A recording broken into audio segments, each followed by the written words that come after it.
খুব হতাশ হতে হয়, কারণ এই রকম ব্যবসার কথা শুনেই জয় তার বন্ধুদের নিয়ে হাসতে থাকে। বার্নার্ড আর কিছু না বলে সেখান থেকে বেরিয়ে আসে, কেননা ব্যবসার বিষয় যে সিরিয়াস না তার সাথে কথা বলে সময় নষ্ট করতে চায় না সে। রাতে বার্নার্ড যখন তার স্ত্রীর সাথে কথা বলছিল তখন হঠাৎ টেলিফোন বেজে ওঠে। টেলিফোনের ওপাশ থেকে বার্কার খুব রাগ করতে থাকে, কারণ মিড সিটি ব্যাংক থেকে বার্নার্ড তার নাম করে লোন নিতে চেয়েছে। বার্নার্ড তো জানে যে সে অন্যায় করেছে, তাই সে বার্কারের কাছে ক্ষমা চায়। বার্কার তাকে ক্ষমা করে দেয়, সেই সাথে ইমপ্রেসও হয়ে যায়, কেননা এতবার না শুনেও বার্নার্ড তার চেষ্টা ছাড়েনি। এবার বার্কার জানায়, আমি তোমার লোনের গ্র্যান্টার হতে রাজি, তবে সময় মতো লোন পরিশোধ করে দিতে হবে। এই কথা শুনে বার্নার্ড খুব খুশি হয়। খুশিতে সে তার স্ত্রীকে নিয়ে একটা বারে যায়, তবে সেখানে গিয়ে আবার তাদের জয়ের সাথে দেখা হয়। তখন জয় বলে, অনেক ভেবে দেখলাম তোমার ব্যবসার আইডিয়াটা আমার ভালো লেগেছে, তবে সমস্যা হলো তুমি খুব দ্রুতই রেগে যাও। বার্নার্ডকে নিয়ে সে আরও মজা করতে থাকে, এতে বার্নার্ড জয়ের প্রতি আরও বেশি বিরক্ত হয়ে যায়। পরদিন বার্নার্ড লোনের টাকা দিয়ে বিল্ডিং কিনে ফেলে।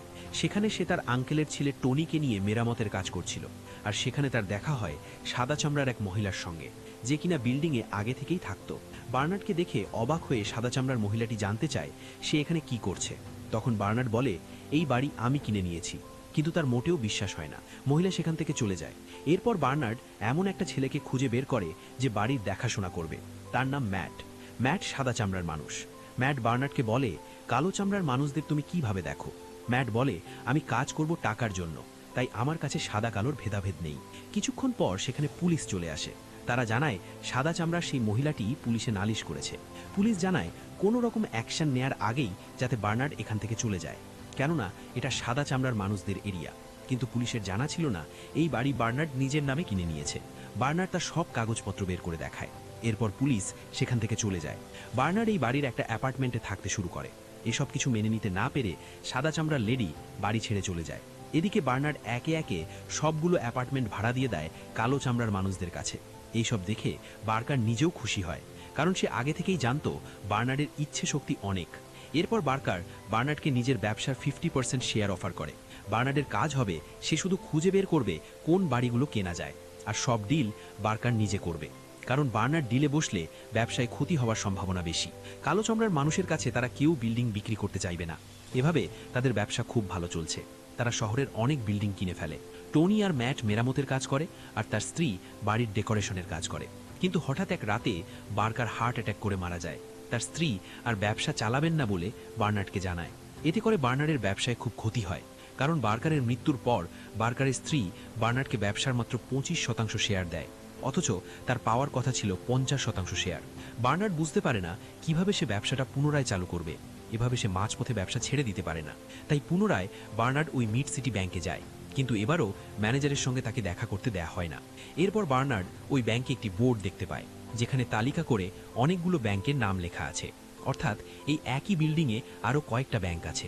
বার্নার্ড ভাবতে থাকে, যদি আমি এই বিল্ডিংটাই কিনে নিতে পারি, তখন কোনো ব্যাংক আমাকে লোন দিতে মানা করতে পারবে না। আমি সবগুলো ব্যাংক থেকে লোন নিতে পারবো এবং আমার ব্যবসা পুনরায় চালু করে প্রচুর টাকা লাভ করতে পারবো।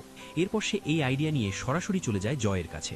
জয় বার্নার্ডের এই আইডিয়া এবার খুবই পছন্দ করে, তবে সে জানায় এই বিল্ডিং কেনা এতটা সহজ হবে না, কারণ এই বিল্ডিংয়ের মালিক খুব বেশি বড় লোক। সে কখনো কালো চামড়ার মানুষদের সাথে ডিল করবে না। তখন বার্নার্ডের ম্যাটের কথা মনে পড়ে, যে কিনা তার কর্মচারী। সে তো একজন সাদা চামড়ার মানুষ। এরপর বার্নার্ড জয়কে নিয়ে ম্যাটের কাছে আসে।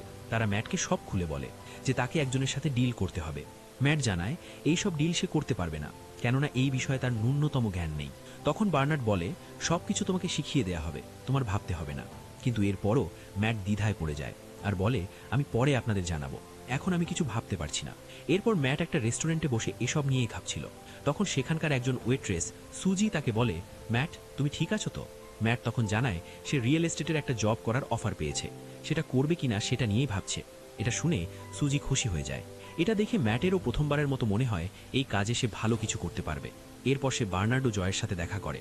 অবশেষে তাদের মধ্যে এই সিদ্ধান্ত হয় যে ব্যবসার সব বড় ডিল বার্নার্ডের হয়ে ম্যাট করবে, যাতে বার্নার্ডের কালো চামড়া কোনো বিপত্তি সৃষ্টি না করে। এরপর 1 মাস ধরে ম্যাটকে শেখানো হয় কিভাবে একটা ব্যবসা চলে, ডিলে বসে পার্টনারের সাথে তার কিভাবে কথা বলা উচিত ইত্যাদি। এমনকি বড় লোকের ডেইলি ওয়ার্কও তাকে শেখানো হয়, খাবার খাওয়া, গলফ খেলা, এমনকি আরও ছোট ছোট বিষয়। ম্যাট দিনের পর দিন সবকিছুই ভালো করতে থাকে। সব হিসাব নিখুঁত করতে পারছে, কিভাবে একটা বিল্ডিংয়ের দাম সঠিক হিসাব করা যায়। এর মধ্যেই একজন ব্যাংকার তাদের $2 মিলিয়ন লোন হিসেবে দেয়। বার্নার্ড ভরসা দেয় সে এর থেকেও কম